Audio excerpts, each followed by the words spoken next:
අපි මේ ලෝකයේ වේගවත්ම සත්වයා ගැන කතා කරද්දී ගොඩක් වෙලාවට මතක් වෙන්නේ චීටාවනේ. ඔව්. ගොඩබිම වේගවත්ම සතා චීටා. ඒත් අපි අද කතා කරන පෙරග්‍රීන් උකුස්සා ඊට වඩා ගොඩක් වේගවත්. කිමි දෙනකොට පැයට කිලෝමීටර් 320කටත් වඩා වැඩි වේගයක්. ඒක ඇත්ත. ඒ කියන්නේ ෆෝමියුලා 1 රේස් කායකකටත් වඩා වේගෙන්. ඉතින් F1 කාර් එකක් කියන්නේ ලෝහයෙන් හදපු ඉංජිනේරුව නිර්මාණය කරපු දෙයක්.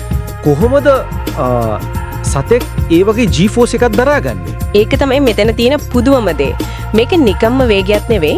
මේක තමයි අර ස්වභාව ධර්මය මෙතෙක් වාර්තා වෙලා තියෙන වේගවත්ම චලනය. වේගවත්ම චලනය. ඔව්. විශේෂම දේ තමයි මේ වේගයේ ඉන්නේ යන්ත්‍රයකින් නෙවෙයි සම්පූර්ණයෙන්ම ජෛව විද්‍යාත්මකව පරිණාමය වෙච්ච ශරීරයකින්. ඒ කියන්නේ මේක පියම්මන ඉංජිනේරුමය විශිෂ්ට කෘතියක්. ඇත්තටම. උකුස්සා දඩයම් කරන අර කිමිදීම ඒ කියන්නේ ස්ටූප් එකේදී තමයි නේද මේ වේගය උපරිම වෙන්නේ. ඔව්. ඉතින් ඒ වගේ ඇදහිය නොහැකි පීඩනයකට ඔරොත්තු දෙන්න ශරීරය කොහොමද හැඩ ගැහිලා තියෙන්නේ? ගේ සම්පූර්ණ ශරීරයම මේක. ඒ මොහොත වෙනුවෙන්මයි නිර්මාණය වෙලා තියෙන්නේ.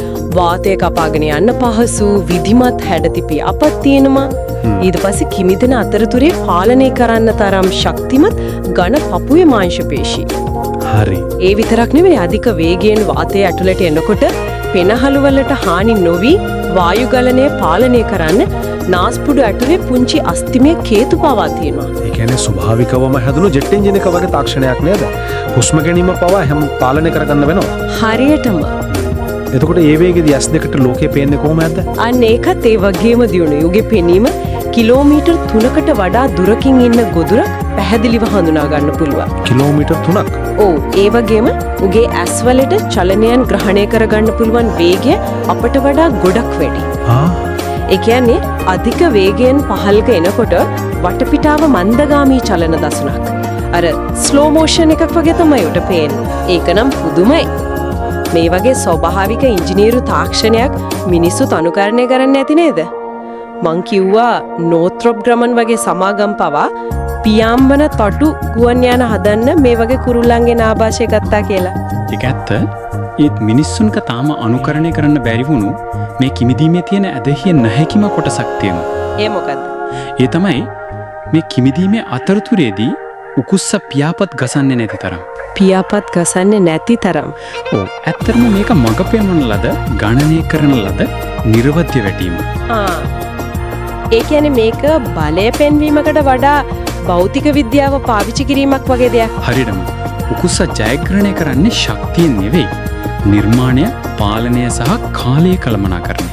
මේ ඔක්කොම හරහා භෞතික විද්‍යාවම ආයුධයක් කරගන්නවා. ඉතින් පැහැදිලි පෙරග්‍රීන් උකුස්සා කියන්නේ වේගවත් සතෙක් කියන එකට වඩා ඒක පියම්බන ඉංජිනේරුමය විශිෂ්ට කෘතියක්. ඔව්. මේ වගේ සත්වෙක් දිහා බලද්දී වනලොව කියන්නේ අවුල්සාගත අහම්බුතනක් කියන අදහස ටිකක් වෙනස් වෙනව නේද? ඒක ඇත්ත. ඒ වෙනුවට පේන්නේ උසස් ඉංජිනේරු ශිල්පයක්. ඒකෙන් අපිට හිතන්න දෙයක් ඉතිරි වෙනවා.